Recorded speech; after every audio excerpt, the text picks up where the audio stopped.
महापर्व यानी कि बिहार विधानसभा का चुनाव जो है होने वाला है। आगामी 6 नवंबर को चुनाव होगा और 14 नवंबर को ये डिसाइड कर दिया जाएगा कि बिहार का मुख्यमंत्री कौन होगा और आपके विधानसभा क्षेत्र का विधायक कौन होगा। इसी कड़ी में बता दें कि कुचायकोट एक ऐसा विधानसभा है जो कि हॉट सीट बना पड़ा हुआ है।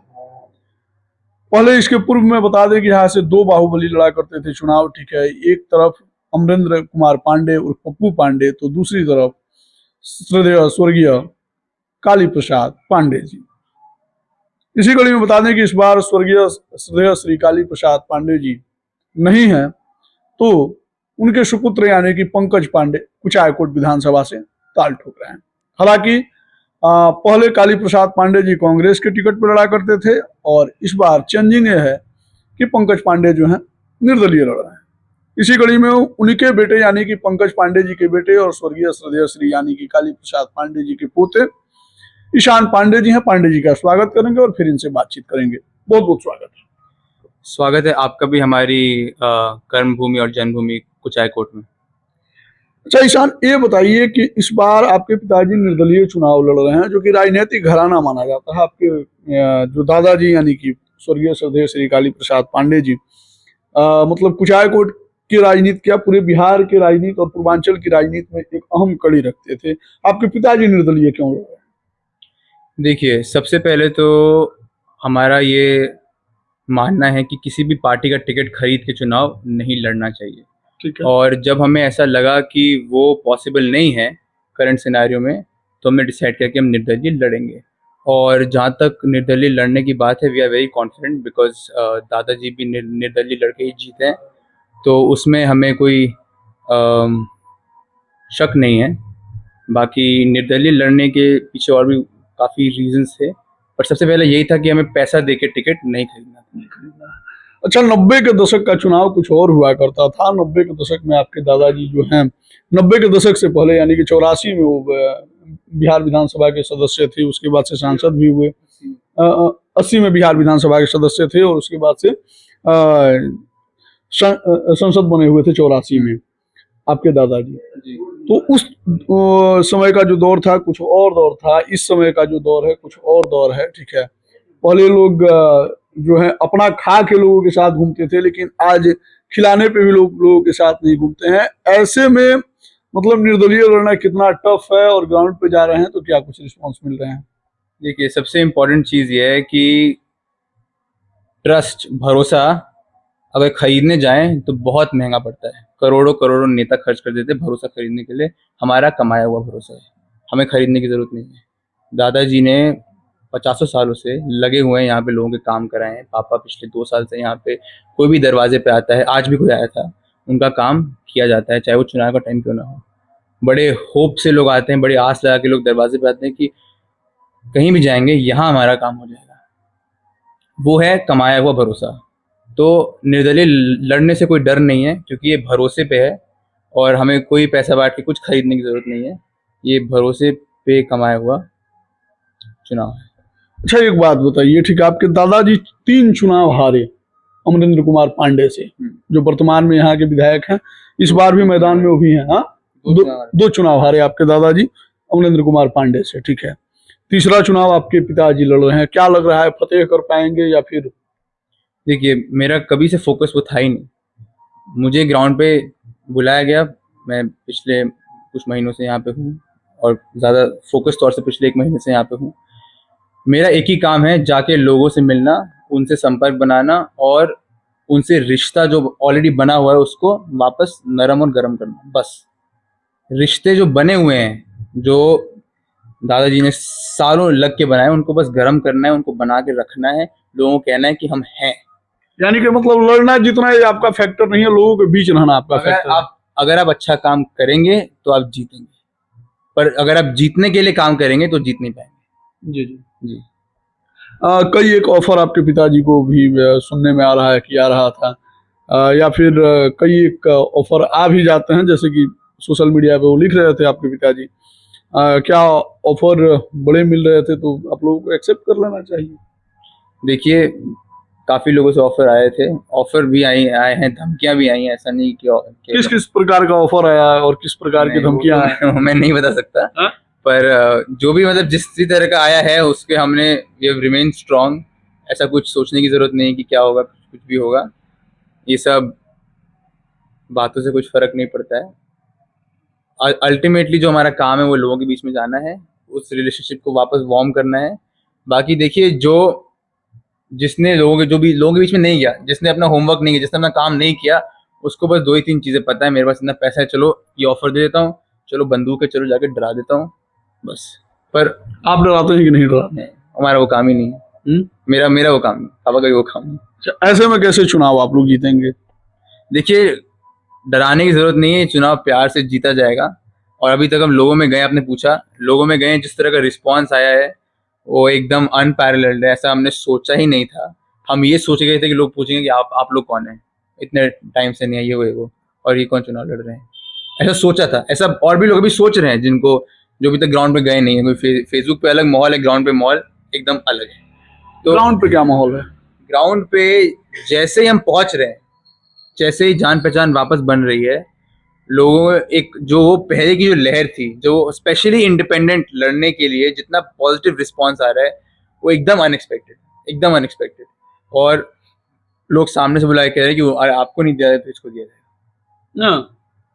ये एक इंसान ने नहीं किया। और ये बहुत राउंड में, मैं बहुत यंग हूँ, वो उस तरह से ऐसा भी नहीं है कि एज की वजह से वो बात कर रहे हैं, बट उसके बावजूद काफी अच्छा रिस्पॉन्स आ रहा है। हम चाहे, लेकिन एक चीज है कि कुचायकोट विधानसभा में, जैसे कि आपको जानकारी होगा भी या फिर जानकारी नहीं हो तो बता देता हूँ, कि हर मंदिर मस्जिद में अमरेंद्र कुमार पांडे जी ने एसी लगाने का काम किया है। साथ ही साथ किसी भी मंदिर मस्जिद से अगर सहयोग के लिए लोग आते हैं तो चंदा भी भरपूर मात्रा में देने का वो काम करते हैं। दूसरी नंबर चीज कि किसी के घर अगर कोई बीमार वगैरह पड़ गया, ठीक है, तो उसके लिए भी वो मदद करते हैं, जैसे कि लोग बताते हैं। और आपको भी कहीं जानकारी है नहीं है, अब ये आप बताएंगे, ठीक है। शादी विवाह में भी वो खर्च करते हैं, ठीक है। कोई मदद के लिए गया, 1500, 2000, 5000 का मदद भी करते हैं, ठीक है। और ऐसे में आपका परिवार ये सब कर पाएगा, नहीं कर पाएगा, या फिर करता है, नहीं करता है, ठीक है। ऐसे हालात में मतलब आपके पिताजी का चुनाव मतलब किस तरीके से लड़ रहे हैं? तो मतलब नीट एंड क्लीन लड़ रहे हैं या फिर वो भी पैसा वगैरह बांट उठ रहे हैं? ठीक है, तो पहले तो मैं क्लियर कर दूं कि अभी ही हमने 5000 का किसी को हेल्प किया, आज ही, ठीक है। और उससे अभी 2 हफ्ते पहले दिल्ली में किसी का एम्स में हॉस्पिटल में इलाज कराया। हमारे पास जिनका भी आपने नाम लिया, उनकी जितना पैसा नहीं है। फोटो वगैरह नहीं खिंचवाए? नहीं, हम उसकी कहने की जरूरत नहीं है। काम करा, देखिए हर चीज का काम का फोटो खिंचाएंगे तो लोगों में अच्छा हो जाएगा। और उनका भी काम कराया। हमारे पास उतने रिसोर्सेज भी नहीं है, उसके बावजूद जो है ना, दिल जिसका ज्यादा लालू प्रसाद पांडे के खानदान से आते हैं और आपके पास रिसोर्सेज नहीं है, तो मानने वाली। उन्होंने कोई ऐसा करप्शन नहीं किया, जिसका मुझे तो कोई ऐसा नॉलेज नहीं है। उन्होंने कोई करप्शन नहीं किया, जो उनके पास था वो लोगों में वापस दिया उन्होंने। और इसीलिए आज वो ट्रस्ट है, और जो लोग कमाए हैं वो इसलिए साथ में खड़े हैं। वो इसीलिए आता है, आपको पहुंचाया जाता है उस पोजीशन पे, लेकिन इसलिए नहीं कि आप अपने लिए घर बनाए, अपने लिए गाड़ी है, अब लोगों के लिए कुछ करिए। अभी जिस एरिया से कैंपेन करके आ रहा हूँ, वहाँ पे एक सड़क नहीं है, एक सड़क नहीं है ढंग की। एक सड़कें तो पूरा चकाचक है।